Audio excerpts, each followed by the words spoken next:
Hey, hello, friends. I was in the scriptures this morning in John chapter 15. Boy, this is such a powerful chapter in John's gospel, and I could clearly share many different things from it, because this is the passage that speaks of Jesus being the vine, or the branches. But he also said that in this chapter that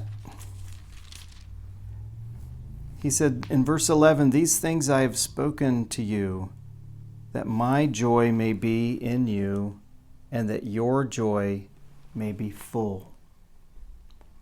Why is it that we turn to so many different places to find joy, to find happiness, to find fulfillment?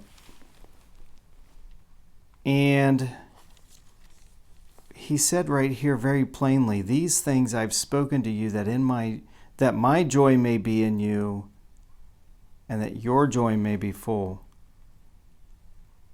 And of course, what he's talking about right prior to that, in verses 1 through 10, is where he says, "I'm the vine, you're the branches. If, whoever abides in me and I in him, he it is that bears much fruit. Apart from me, you can do nothing." He talks about, "If you keep my commandments, you'll abide in my love, just as I have kept my Father's commandments, abide in his love." So he's talking about following him. He's talking about remaining in him, in the vine, that source, heeding his commandments. Well, wow, how in the world, as he said then in verse 11, "These things I've spoken to you, that my joy may be in you, and that your joy may be full." The reality is, we find joy by remaining in Christ, by remaining in his commandments.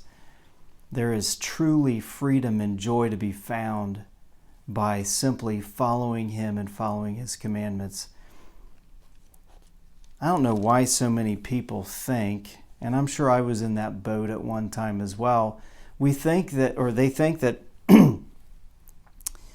that you can't have any fun if you're a Christian. There's just no fun to be had. It's a boring, bland life of just, reading the Bible and, following this list of things that I cannot do.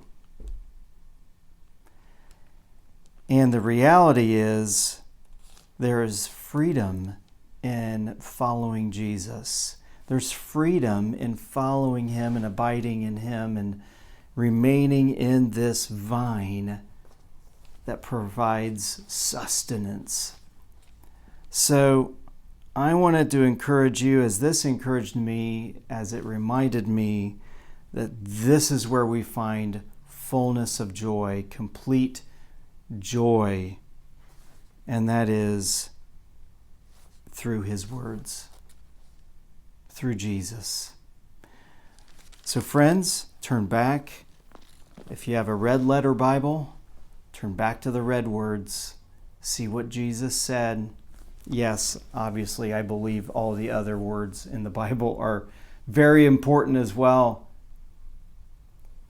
But make sure you go back and look at what Jesus told us to do, how he told us to act, how he told us to behave. Understanding, of course, all of this comes from the outflow of the heart. First, the heart must be right, and then flowing out from there, fruit. God bless you all. Have a great evening. Happy Thursday to you all.